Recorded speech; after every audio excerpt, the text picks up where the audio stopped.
നമസ്കാരം. ആധുനിക ക്രിക്കറ്റിലെ ഇതിഹാസമെന്ന് വിശേഷിപ്പിക്കപ്പെടുന്ന ഇന്ത്യൻ റൺ മെഷീൻ തന്നെയാണ് വിരാട് കോഹ്ലി. വിരാട് കോഹ്ലിയെ വാനോളം പുകഴ്ത്തി നിരവധി താരങ്ങൾ മുമ്പും എത്തിയിട്ടുണ്ട്.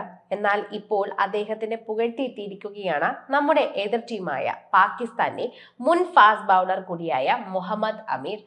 ഫുട്ബോളിലെ ഇതിഹാസങ്ങളായ ലയണൽ മെസ്സി, ക്രിസ്ത്യാനോ റൊണാൾഡോ എന്നിവരുമായിട്ടാണ് അദ്ദേഹത്തെ താരതമ്യം ചെയ്യപ്പെടുന്നത് എന്നതാണ് ഇപ്പോൾ വാർത്തയിൽ പറയുന്ന ഏറ്റവും പ്രധാനപ്പെട്ട കാര്യം. പാകിസ്ഥാനിൽ പോലും കോഹ്ലി റോൾ മോഡലായി കഴിഞ്ഞതായി തന്നെ മുൻ സ്റ്റാർ പേസർ ചൂണ്ടിക്കാട്ടുന്നുണ്ട്. കംപ്ലീറ്റ് പാക്കേജ് എന്നായിരുന്നു കോഹ്ലിയെ അമീർ വിശേഷിപ്പിച്ചത്. ICC ചാമ്പ്യൻസ് ട്രോഫിയിൽ പാകിസ്ഥാനുമായുള്ള സൂപ്പർ പോരാട്ടത്തിൽ ഇന്ത്യൻ ഹീറോയായത് കോഹ്ലിയായിരുന്നു.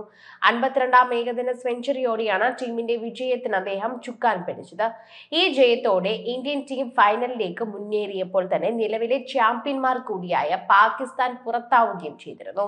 സ്പോർട്സ് ടക്കുമായി സംസാരിക്കവെയാണ് വിരാട് കോഹ്ലിയെ കുറിച്ച് മുഹമ്മദ് അമീർ അവരുടെ അഭിമുഖത്തിൽ പറഞ്ഞത്.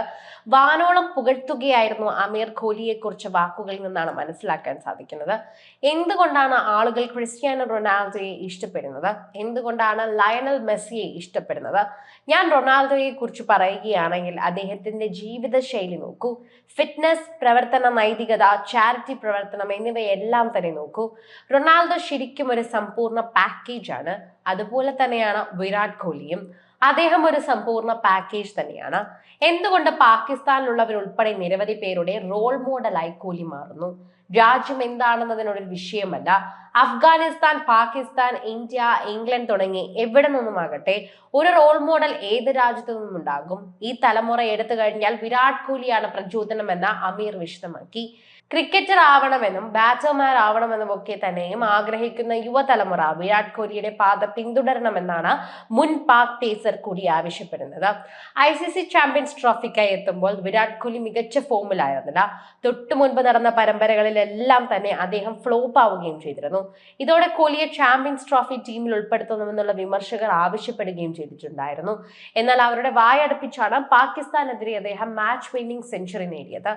242 റൺസിന്റെ വിജയലക്ഷ്യത്തിലേക്ക് ബാറ്റ് വീശിയ ഇന്ത്യ 42.3 ഓവറിൽ 4 വിക്കറ്റ് മാത്രം നഷ്ടത്തിൽ വിജയത്തിലെത്തുകയായിരുന്നു. അപരാജിത സെഞ്ചുറിയുമായി തന്നെ മുന്നിൽ നിന്നും പട നയിച്ചത് കോഹ്ലി തന്നെയാണ്. ഇന്ത്യൻ വിജയം എളുപ്പമാക്കി മാറ്റിയത് കോഹ്ലി തന്നെയാണ്. 111 ബോളിൽ നിന്നും 100 റൺസുമായി അദ്ദേഹം പുറത്താവാതെ നിൽക്കുകയായിരുന്നു. ബൗണ്ടറിയുടെയാണ് കോഹ്ലി തന്റെ സെഞ്ചുറി അടക്കം അതോടൊപ്പം ടീമിന്റെ വിജയ റൺസ് പൂർത്തിയാക്കിയത്. ഈ സെഞ്ചുറിക്കിടെ ബാറ്റിംഗിൽ ചില വമ്പൻ നാഴികക്കല്ലുകളും കോഹ്ലി പൂർത്തിയാക്കിയിട്ടുണ്ട്. ഏകദിനത്തിൽ 14,000 റൺസ് തികച്ച മൂന്നാമത്തെ താരമായി അദ്ദേഹം മാറി. സച്ചിൻ ദൈവമാണോ എന്ന ചോദ്യത്തിന് നിങ്ങളുടെ നാട്ടിൽ ഏറ്റവും വിശ്വാസികളുള്ള മതം ക്രിക്കറ്റ് ആണെന്നാണ് മുൻ ഓസ്ട്രേലിയൻ ക്യാപ്റ്റൻ സ്റ്റീവ് വോയുടെ മറുപടിയിൽ പറയുന്നത്. ഓർമ്മകൾ ഇപ്പോൾ അയവിറക്കുമ്പോൾ അത് തന്നെയാണ്. ക്രിക്കറ്റ് താരങ്ങൾക്ക് ഇന്ത്യയിൽ ലഭിക്കുന്ന പ്രാധാന്യത്തിൽ പ്രോത്സാഹിപ്പിക്കുന്നതിലും ഒക്കെ തന്നെയും സ്റ്റീവിന് അല്പം അസൂയ ഉണ്ടെന്ന് തോന്നിയിരുന്നതായി പറയുന്നുണ്ട്. സ്റ്റീവ് പറഞ്ഞതിൽ അതിശോക്തി ഉണ്ടാവുമോ എന്ന് ലോകത്തെ തന്നെ കണ്ട മറ്റൊരു രാജ്യത്തും ജനസംഖ്യ സിംഹഭാഗമൊക്കെ തന്നെയും ഏതെങ്കിലും ഒരു പ്രത്യേക കായിക ഇനത്തോട് ഇത്രയ്ക്ക് അഭിനിവേശം പുലർത്തുന്നുണ്ടാകില്ല എന്ന് അദ്ദേഹം വ്യക്തമാക്കി. സച്ചിന് പിന്നാലെ തന്നെയാണ് ഇപ്പോൾ എല്ലാവരും കോഹ്ലിയും കൂടി ഏറ്റെടുക്കുന്നതെന്ന് പറയുന്നു.